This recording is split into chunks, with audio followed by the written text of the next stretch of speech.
ইয়েমেনের হুথি যোদ্ধাদের প্রতিশোধের আগুন পুড়ে ছাই করছে ইসরায়েলকে। তেল আবিবে শোকের ছায়া। 2023 সালের অক্টোবরে গাজা যুদ্ধ শুরু হওয়ার পর থেকেই গর্জে ওঠে ইয়েমেনের হুথি। হিজবুল্লাহ দৃশ্যপট থেকে প্রায় হারিয়ে গেলেও অভিযান জোরদার করেছে হুথি যোদ্ধারা। ইয়েমেনি সশস্ত্র বাহিনী ইসরায়েলে এক ভয়ঙ্কর হামলা চালিয়েছে। তেল আবিবের ইসরায়েলি যুদ্ধ মন্ত্রণালয়ে চালানো এই হামলা ব্যাপক চাঞ্চল্য তৈরি করেছে। এই হামলায় অন্তত 1 ডজন ইসরায়েলি বসতি স্থাপনকারী আহত হয়েছেন। এর থেকেও বড় খবর হলো যে হামলাটি একেবারেই ভিন্ন ধাঁচের ছিল। হুথি যোদ্ধাদের হাইপারসনিক ক্ষেপণাস্ত্র ইসরায়েলের আকাশ প্রতিরক্ষা ব্যবস্থা ভেদ করে সঠিক লক্ষ্যবস্তুতে আঘাত এনেছে। ইয়েমেনি সশস্ত্র বাহিনীর মুখপাত্র ব্রিগেডিয়ার জেনারেল ইয়াহিয়া সারি এই হামলার দায় স্বীকার করেছেন। তিনি বলেছেন, ইসরায়েলি গণহত্যার বিরুদ্ধে আমাদের প্রতিশোধ চলবে। যতক্ষণ না গাজা উপত্যকায় ইসরায়েলের আগ্রাসন বন্ধ হয় ততক্ষণ হুথিদের হামলা চলবে।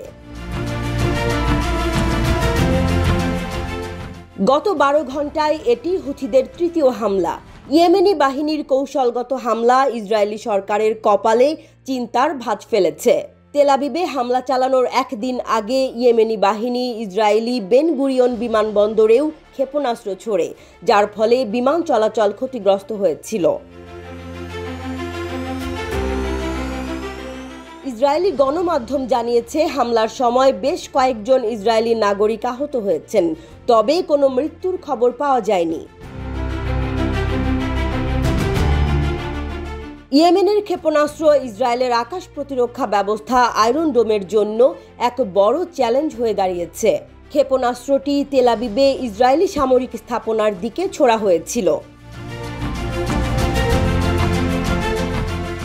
হুথি বাহিনী একদিকে গাজায় ইসরায়েলের আক্রমণের বিরুদ্ধে যুদ্ধ চালিয়ে যাচ্ছে, অন্যদিকে ইসরায়েলি অধিকৃত ভূমির আকাশে এবং সমুদ্র সীমায় তাদের হামলা অব্যাহত রেখেছে। বিশ্বব্যাপী সমালোচনা হলেও মার্কিন যুক্তরাষ্ট্র এবং যুক্তরাজ্য ইয়েমেনের ওপর বোমা বর্ষণ করেছে। তারপরও হুথি যোদ্ধাদের মনোবল একটুও কমেনি। অতি সম্প্রতি লোহিত সাগরে মার্কিন বিমান বাহিনী রণতরী ইউএসএস হ্যারি জে ট্রুম্যানে আবারও হামলা চালানোর দাবি করেছে হুথি যোদ্ধারা। গাজার দুঃখ দুর্দশার মধ্যে ইয়েমেনি বাহিনীর এই প্রতিশোধের সুর আরও কঠিন হয়ে উঠছে। প্রতিটি হামলা, প্রতিটি ক্ষেপণাস্ত্র হয়ে উঠছে এক ইতিহাসের অংশ। হুথি যোদ্ধা ও ইসরায়েলি সেনাবাহিনীর দুপক্ষের অস্ত্রের ঝনঝনানি শোনা যাচ্ছে মধ্যপ্রাচ্যে।